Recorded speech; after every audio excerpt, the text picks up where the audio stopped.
Première épître de Paul aux Corinthiens, chapitre 1. Paul, appelé à être apôtre de Jésus-Christ, par la volonté de Dieu, et le frère Sosthène, à l'Église de Dieu qui est à Corinthe, et à ceux qui ont été sanctifiés en Jésus-Christ, appelés à être saints, et à tous ceux qui invoquent en quelque lieu que ce soit le nom de notre Seigneur Jésus-Christ, leur Seigneur et le nôtre.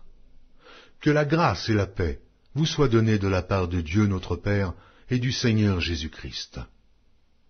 Je rends à mon Dieu de continuelles actions de grâce à votre sujet, pour la grâce de Dieu qui vous a été accordée en Jésus-Christ.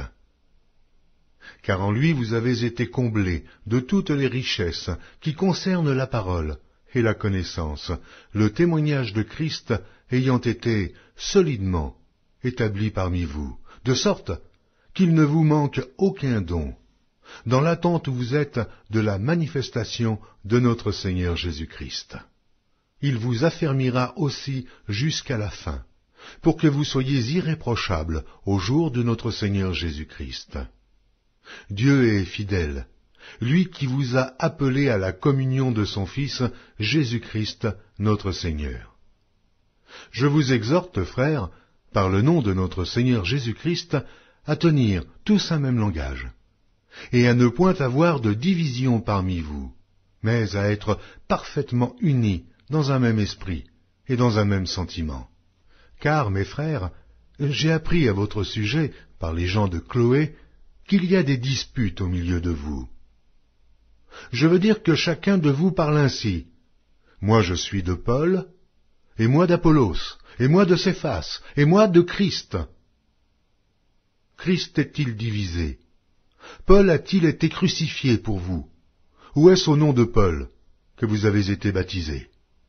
Je rends grâce à Dieu de ce que je n'ai baptisé aucun de vous, excepté Crispus et Gaius, afin que personne ne dise que vous avez été baptisés en mon nom.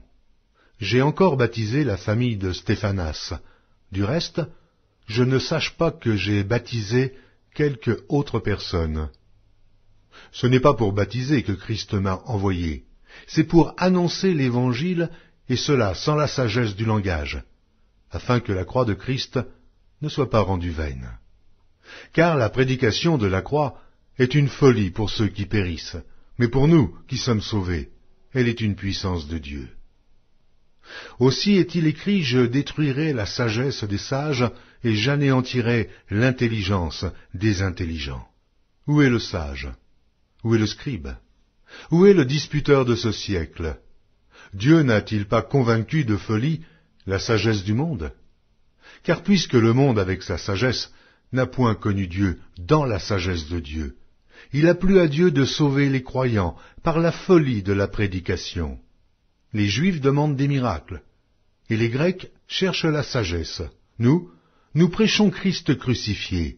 Scandale pour les Juifs et folie pour les païens, mais puissance de Dieu et sagesse de Dieu pour ceux qui sont appelés tant Juifs que Grecs. Car la folie de Dieu est plus sage que les hommes, et la faiblesse de Dieu est plus forte que les hommes. Considérez, frères, que, parmi vous, qui avez été appelés, il n'y a ni beaucoup de sages, selon la chair, ni beaucoup de puissants, ni beaucoup de nobles. Mais Dieu a choisi les choses folles du monde, pour confondre les sages. Dieu a choisi les choses faibles du monde, pour confondre les fortes. Et Dieu a choisi les choses viles du monde, et celles qu'on méprise, celles qui ne sont point, pour réduire à néant celles qui sont, afin que nulle chair ne se glorifie devant Dieu. Or, c'est par lui que vous êtes en Jésus-Christ, lequel, de par Dieu, a été fait pour nous sagesse, justice et sanctification et rédemption, afin, comme il est écrit, que celui qui se glorifie dans le Seigneur.